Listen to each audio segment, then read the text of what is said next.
खाओ ना आराम से। मैम आपके लिए खाना। ये क्या है? खाना है ये इतना खराब खाना मैं खाऊंगी? क्यों? आप ये खाना क्यों नहीं खा सकते? तुम्हें पता है मैं कौन हूँ? इस स्कूल की प्रिंसिपल हूँ और मैं ये रोटी खाऊंगी, ये खाना खाऊंगी। उठाओ इसे यहाँ से। क्यों? इस खाने में क्या प्रॉब्लम है? कौन है ये और क्या नाटक लगा रखा है तुमने? ये उठाओ इसे यहाँ से। मैं ये खाना आपके लिए लेके आया हूँ, आपको खाना पड़ेगा। ये हम खाएंगे, ये वाला खाना ये मैडम खाएंगी, हम खाएंगे। दिमाग ठीक है तुम्हारा? स्टाफ को बुलाओ। सिक्योरिटी। आपको जिसे बुलाना है उसे बुला लीजिए, ये खाना तो आप खाएंगे। ऐसा खाना तो मैं गली के कुत्ते को भी ना दूं। जी मैम। ये अंदर कैसे घुसा? क्या कर रहे थे तुम? सो रहे थे? सोने की तनख्वाह देती हूँ मैं तुम्हें।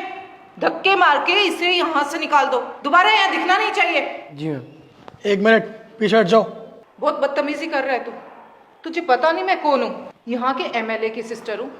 एक फोन करूंगी पूरी उम्र जेल में रहेगा, फिर यही खाना तुझे खाना पड़ेगा। ऐसे नहीं मानेगा तू। मैं बताती हूँ तुझे प्रिंसिपल से पंगा लेने का क्या अंजाम होता है। अभी पुलिस को फोन करती हूँ, तेरी खाल नहीं खिंचवाई तो। अरे निकालना तो, खड़ा मुंह को क्या देख रहा है? जी सर। क्या हो रहा है ये लो, पुलिस आ भी गई। अरे ये साहब जबरदस्ती हमें ये खाना खिलाने की कोशिश कर रहा है। सब पता नहीं कौन है ये लुंगी वाला गवार, जबरदस्ती घुसाया है और ये सड़ा सा खाना खिला रहा है। बच्चों को परेशान कर रहा है, हमें परेशान कर रहा है। आप जानते भी कौन है ये? कौन है ये? यही शहर के IAS ऑफिसर हैं।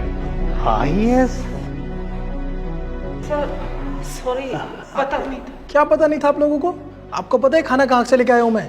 पता भी है ये खाना आपके स्कूल का ही है। नहीं साहब, आपको कोई गलत फहमी हुई है साहब। तुम जाओ रसोइया को बुला के लेके आओ। जी सर।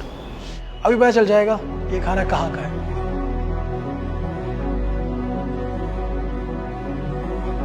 जी साहब। आप यहाँ खाना बनाने का काम करते हैं? हाँ जी। कितने सालों से?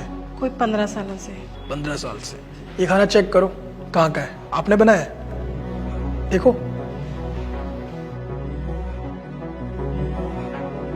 यही का खाना है ना ये? बोलो, डरो मत। जी साहब। झूठ बोल रही है सर। कौन सच बोल रहा है कौन झूठ बोल रहा है आप मुझे मत बताइए। सुना आपने कहाँ का खाना है ये? आपको शर्म नहीं आती? आपको सरकार इसी खाने के पैसे देती है, यही खाना राशन आपके पास पहुंचाती है। बताओ, डरो मत, मैंने कहा ना बताओ। नहीं साहब, ये सर और मैडम ने ये ऐसा ही खाना बनाने के लिए ऐसा ही राशन दिया है। क्या फालतू बोले जा रही हो तुम? चुप एकदम, एक शब्द भी नहीं सुनना चाहता मैं अब। हाँ बोलो। साहब वो जो अच्छा राशन आता है सरकार से, वो सर और मैडम ना राशन वाली दुकान पे बेच देते हैं। नहीं सर, पीछे से ये ऐसा राशन आता है। हाँ, अब मैडम सही कह रही है। अरे तुम। हाँ सर, आंटी एकदम ठीक कह रही है, ये लोग ऐसा ही करते हैं। Shut up. क्या बोल रही हो ये तुम? ऐसा कुछ भी नहीं है सर। ऐसा बड़े बदतमीज हो आप दोनों तो। झूठ बोल रही है सर। अब ये जानना नहीं चाहेंगे कि मैं यहाँ क्या कर रहा हूँ? बताता हूँ आपको।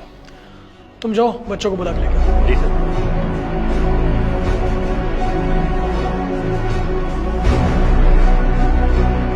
ये बच्चा आपके स्कूल के ही है और वो चारों बच्चे भी आपके स्कूल के हैं जो बिना यूनिफॉर्म के हैं।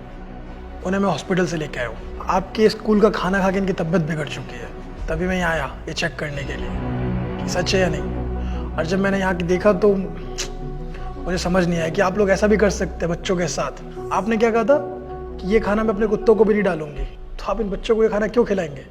आप अपने बच्चों को ये खाना खिला सकते हैं? बोलिए, खिला सकते हैं? तो फिर आपको सरकार सारी सुख सुविधाएं देती है ताकि आप बच्चों को अच्छे से पढ़ाएं, उन्हें अच्छा खाना दें, लेकिन आप क्या करते हैं? वो पैसे बचाते हैं अपने लालच के लिए। आपको पता है सरकार ने खाने वाला सिस्टम क्यों चालू किया था? ताकि गरीब बच्चों को खाना मिल सके, वो स्कूल आ सके और पढ़ाई कर सके और देश का भविष्य बन सके। लेकिन आप जैसे कुछ लालची टीचर की वजह से इनका भविष्य खराब हो जाता है। आप सोचते हैं कि आपको कोई पकड़ नहीं पाएगा, आप चाहे जितने चाहे उतने पैसे बचा सकते हैं, लेकिन ऐसा नहीं है। आपने क्या कहा था? आपका MLA भाई है तो आप जो चाहे वो कर सकते हैं, लेकिन ऐसा नहीं है मैडम। अब आपको सजा भी मिलेगी और आपके उस भाई को भी सजा मिलेगी। और यहाँ आने से पहले मैंने आप सबकी कुंडली निकाली थी सारे स्टाफ की। मुझे ये भी पता है कि आप यहाँ की प्रिंसिपल कैसे बने। रिश्वत दिया है ना आपने, और आप कर ही क्या सकते हैं? अगर आप पढ़े लिखे होते, समझदार होते, तो आप ऐसी हरकत नहीं करते इन बच्चों के साथ। वो पीछे कचरा कैसे है? आप अपने घर में भी ऐसी गंदगी रखते हैं? नहीं सर। तो फिर यहाँ गंदगी क्यों है? मैं साफ करा दूंगी सर। ये शिक्षा का मंदिर है और मंदिर कभी गंदा नहीं होता है। आप जिस तरीके से अपने घर को साफ रखते हैं, आपको स्कूल को भी साफ रखना चाहिए ताकि बच्चे अच्छी शिक्षा ले सके, आगे बढ़ सके। लेकिन आप तो पैसों के लालच में इतने पागल हो चुके हैं कि आपको कुछ दिखता ही नहीं क्या सही है क्या गलत है। लेकिन अब ऐसा होगा नहीं, क्योंकि आप जैसे टीचर को टीचर रहना नहीं चाहिए जो बच्चे को गलत शिक्षा देते हैं, उनके साथ भेदभाव करते हैं, टीचर को भगवान का रूप माना जाता है। आप जैसे कुछ टीचर की वजह से अच्छे टीचर बदनाम हो जाते हैं। पता है उनकी गरिमा क्या होती है? आपने उनकी गरिमा डुबा दी है। सर सॉरी, अब आगे से कभी नहीं करेंगे। क्या आप मुझसे माफ़ी मांग रहे हैं? अगर मैंने आपको आज माफ़ कर दिया तो आप दोबारा कल ऐसी हरकत करेंगे, और मैं नहीं चाहता कि दोबारा कोई बच्चा बीमार हो। इसलिए आपको और उन सभी स्टाफ को मैं डिसमिस करता हूँ और आप पे एक कार्रवाई बैठाई जाएगी, और आपके पास जो भी पैसे जो आपने इस गलत तरीके से कमाए वो सारा उन बच्चों में बांटा जाएगा जिनके स्वास्थ्य के साथ आपने इतना गलत किया है। तो आपको सजा तो मिलनी चाहिए ना। Sorry sir, sir please. Sir ऐसे मत करिए सर। आपके इन गलती की वजह से पता है कितने बच्चों की जान चली गई है? इतने की गिनती नहीं है, सिर्फ आप जैसे लोगों की वजह से। इसलिए माफ़ी तो आप लोगों को मिल नहीं सकती है, आपको सजा मिलेगी। मैंने कहा ना, और इन लोगों पे कार्रवाई बैठाओ। चलो ले जाओ उनको मेरे सामने से, चलो जाओ। मैंने कहा ना चलो, चलो जाओ जाओ, मैंने कहा ना एक बार।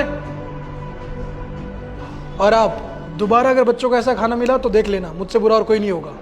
हमेशा उनको अच्छा खाना दोगे, क्योंकि सरकार हमेशा अच्छा खाना ही देती है, तो आप भी उन्हें अच्छा ही खाना देंगे। बीच में ये भ्रष्टाचार चलेगा नहीं। चले जाइए। और बच्चों, आप लोग भी मन लगा के पढ़ाई करो। कभी भी ऐसा कुछ होता है तो आप लोग शिकायत कीजिए अपने पेरेंट्स से, उन्हें बताइए कि आप लोगों को गलत खाना मिल रहा है, क्योंकि आपकी वजह से, आपकी मदद से ही हम इसे ठीक कर सकते हैं। ठीक है, चलिए आप अपने घर जा सकते हैं। चाहिए, ध्यान रखिए अपना।